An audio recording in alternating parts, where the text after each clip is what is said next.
تقریر کرتے ہوئے کہتے ہو کہ میں مانتا نہیں ہوں ویسی کو کوئی مسلمانوں کا لیڈر ہے کہ نہیں ہے. کون نہیں مانتا ہے؟ جس کا خود کوئی وجود نہیں وہ اورنگزیب رحمۃ اللہ علیہ پر انگلی اٹھاتا ہے جس کا خود کوئی وجود نہ ہو.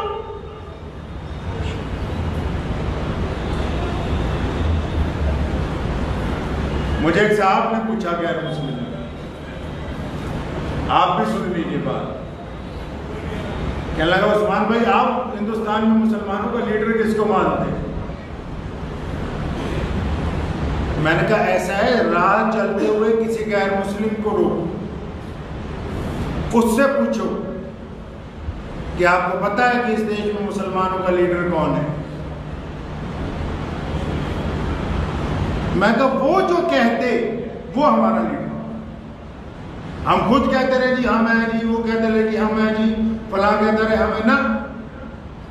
ہمارے پڑوسی جس کو جانتے ہیں، جس کو عام ملک کی عوام جانتی ہو. روک لیا ایک سائیکل والے کو، میں بھائی بتانا ذرا، تم جانتے ہو کسی مسلمان لیڈر کو جو مسلمانوں کی دیش میں قیادت کرتا ہو؟ کہتا جی ہاں جانتے ہیں، اس کا نام اویسی ہے، حیدرآباد میں رہتا ہے. لیڈر وہ ہوتا ہے جس کو ساری دنیا جانتی ہو. لیڈر وہ نہیں ہوتا جو ہاتھوں کو مسافے کر کے 500 روپے کی مٹھیاں بنا کے جیب میں ڈالتا. مجاوروں میں اور لیڈران میں، قوم کے قائد میں بہت زمین آسمان کا فرق ہوتا ہے.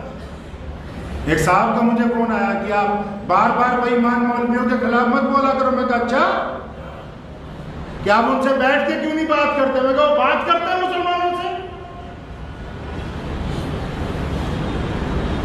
قوم کو یہ نہ بتایا جائے کہ کون تمہارا ہمدرد ہے کون دشمن ہے.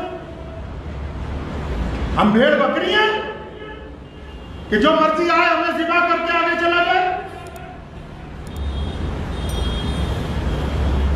فرزندان اسلام جو ہندوستان میں رہتے ہیں ان کا ایک وجود ہے.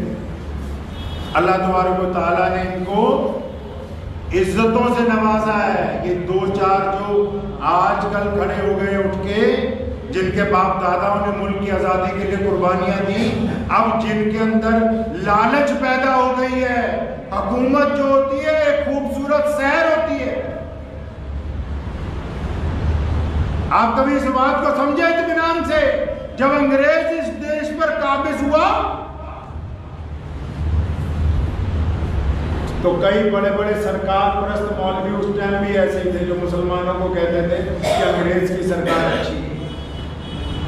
ایسے بھی تھے جنہوں نے انگریز کی نوکریاں کی ہیں، انگریز کے سرکاری مفتی بنے، انگریز کے سرکاری امام بنے. اس دور میں بھی ایسے علماء حق موجود تھے جنہوں نے ان کے بھی دانت کھٹے کیے انگریز کے ٹوٹیوں کے، اور انگریز کے دانت بھی کھٹے کر کے بتایا کہ جو محمد الرسول اللہ کا ماننے والا ہوگا وہ کسی کی چاپلوسی نہیں کر سکتا. ان کا کیا کرو گے مسلمانوں کا جو کہتے نہیں جی جو ہمارا پیر ہے یہ بدماشی بھی کرے گا تو ہم آنکھ بند کے کہنا جی تو ہمارا پیر ہے. اتنا ہی پیارا ہے پیر کو سامان اٹھاؤ، بوریا بستر گول کرو، روانہ ہو جاؤ یہاں سے. اور اگر اللہ اور اس کے رسول کی بات پیاری ہے تو پھر میدان بدر میں ڈٹنا ہوگا. اگر حضور اکرم صلی اللہ علیہ وسلم کی اتباع کرنی ہے تو منافقین کی طرف نہیں دیکھنا،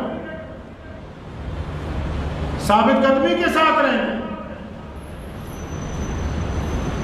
جتنی مرضی مردم شماریاں ہو جائیں، آپ اس بات کو یقین رکھیں کہ اس ملک کے مسلمان اسی ملک کے ہیں. اگر کوئی سیاسی فائدہ لینے کے لیے مسلمانوں کو ڈرانا چاہتا ہے تو وہ خام خیالی دور کرتے. ہمیں اس ملک سے انگریز کبھی نہیں ہلا سکا جو بدترین حکمران تھا اپنے دور کا. اب تو اس ملک میں آزادی ہے، اب اس ملک میں جمہوریت قائم ہے. اب ہم اپنے حقوق کے لیے اپنی جگہ پر قائم کریں. آنکھیں کھول کے رکھیے اپنی، ان آنکھوں میں کم از کم اتنی صفت تو پیدا کیجیے کہ ان کو پتہ لگے کہ بے ایمان کون ہے، ایماندار کون ہے.